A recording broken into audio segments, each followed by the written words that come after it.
Right, welcome back. The much awaited party primaries kick off this Thursday.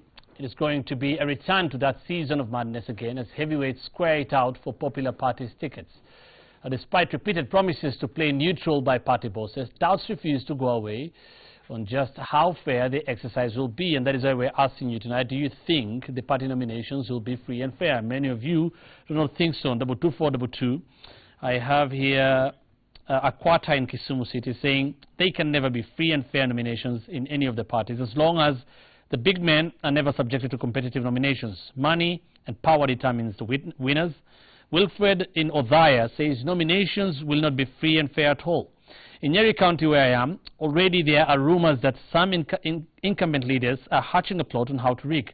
Let the Jubilee Party leadership be warned that if this happens, we, the constituents, will be forced to seek alternative leadership. Keep talking to us. The hashtag is the big question. You can also text us on 22422. This is the Twitter poll so far. Again, look at that. 76% saying no and 24% saying yes. Our guest tonight, Kamodo Waganjo, is a lawyer, and Felix Odhiambo is also a lawyer and an electoral law expert. Thank you, gentlemen, for making time for us tonight. First, let's just take a look at what has been happening in the campaigns, and even recently when Jubilee was trying to set up election boards in the counties.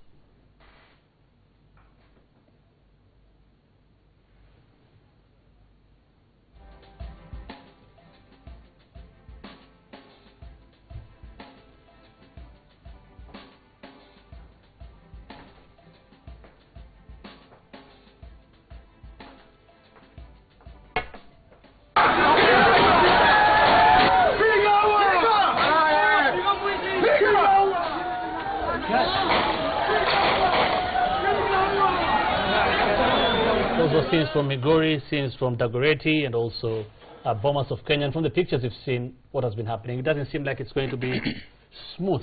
What do you think? I think we have to remember that these parties exist for only about 3 or 4 months before a general election.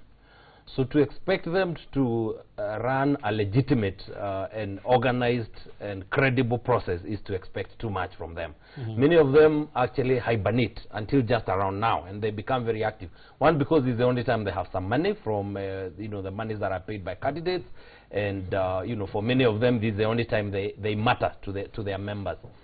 So there's a structural problem at that level where it's almost impossible to run the infrastructure for a credible poll. But the other thing is that parties in Kenya do not have a history of democracy. Parties are largely owned or controlled by known individuals who have a stake in who becomes nominated for various positions. So you expect that there's going to be some level of involvement. And in fact, it's only just a range. So that you come from one range where people get direct nominations to the other extreme where in some rare circumstances you have free and fair. In that range, most of them actually tend towards what is actually an offer, a gift of a nomination certificate, but there's a process that is purportedly presented that people have gone through to get a certificate. But in reality, in most of them, it doesn't happen, it hasn't happened, it's not going to happen. Okay, Felix. Yeah, thank you very much. I agree with my brother Kamodo. I think next week, democracy in this country will be subjected to its most severe test. As has been the trend. As has been the trend, actually, since 1992. The irony is that in every election since the first multi-party election, including the 2002 elections and the 2013 elections that were regarded largely as peaceful, shambolic and chaotic party nominations were actually the orders of the day. All political parties stand accused, both the ruling Jubilee party and the opposition, be they a NASA and things like that. Right. I think in the long term, the country will have to seriously think through the party nomination process. The regret is that the party nominations, if they are chaotic, if they are violent, as is the trend and what we have seen, unfortunately is imported to the general election, and it poisons the tone of the general elections itself. And in fact, it's not just the tone. Remember that in many of these areas, the person who is nominated is literally elected. So in a sense, if you elect someone through that sort of, they're very strong. What you eventually do is you actually violate, you soil the ultimate product of the general election. So, so it's not a very good whatever on our democracy. It's a very bad stain on our democracy. Yes. And unfortunately for many of us who said we are not involved, you know, we watch them from a distance and we wait to participate in the general election. We think they are dirty, they are, but we need to ask ourselves why we are not involved. Because that is another question, and maybe from the experience you've had in what you've seen in different jurisdictions. David Ombuyi on Twitter, he says parties do not even have the capacity to hold free and fair elections. Does any party have that? No, and is right. And in fact, it's spot on. And that is exactly why I say that in the long run, we'll have to really reform our party nominations and consider other alternative ways of nominating.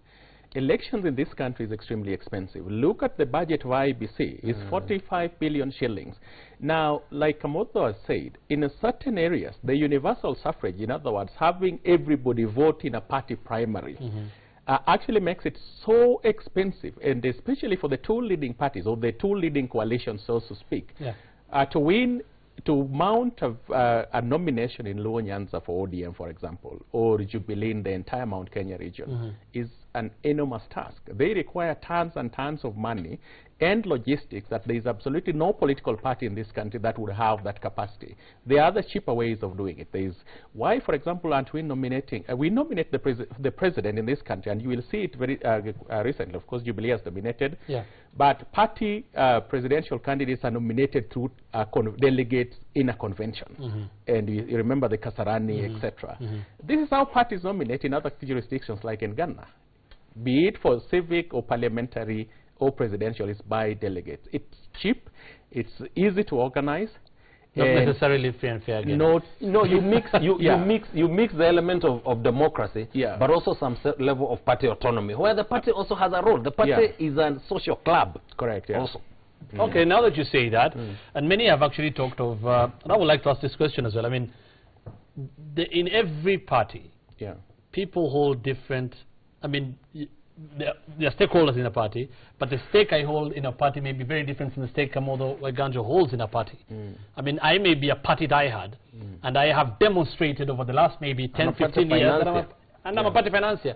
So do you expect that person to be, I mean, to vie for a ticket free and fair against a person who just maybe wanted to join that party now?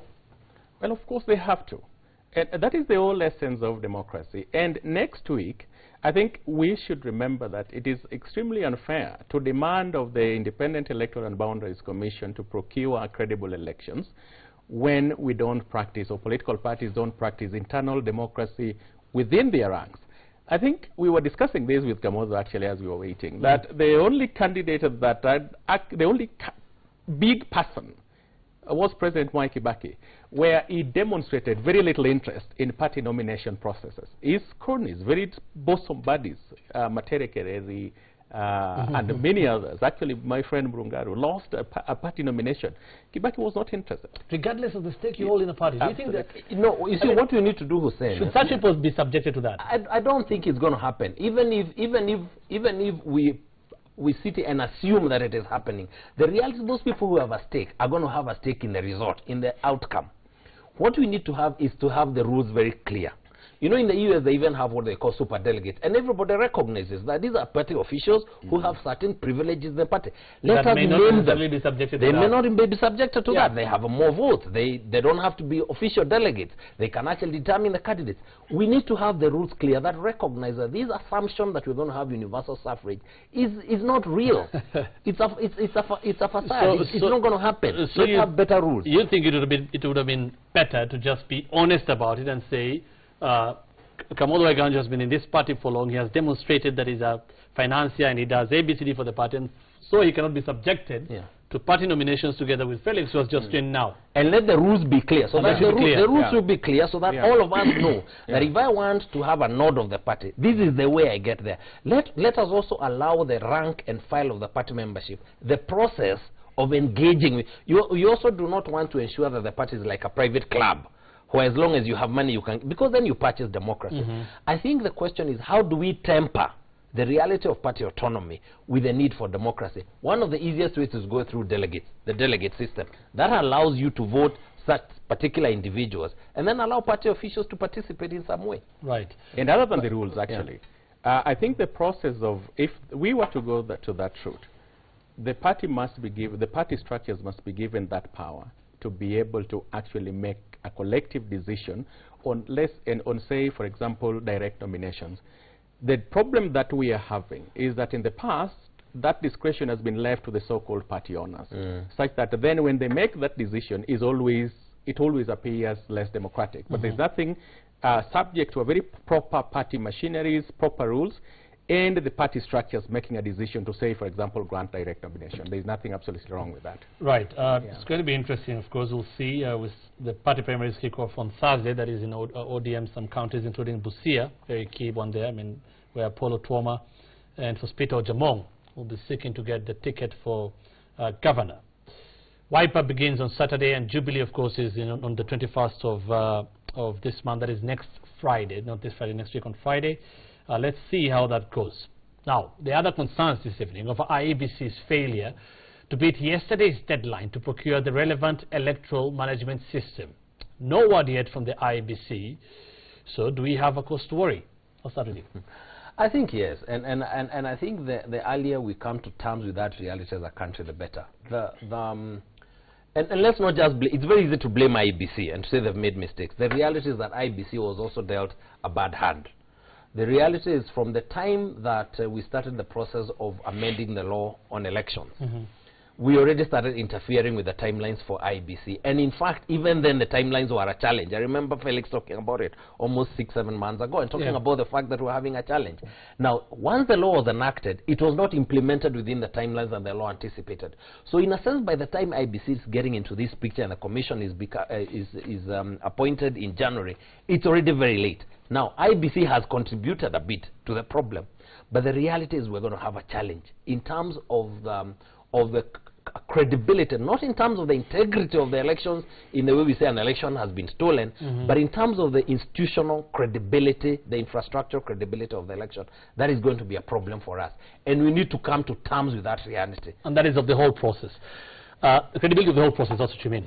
Of course, we're talking about the Kenya Integrated Electoral Management System, which should have been in place 4 months to the election, or 120 days.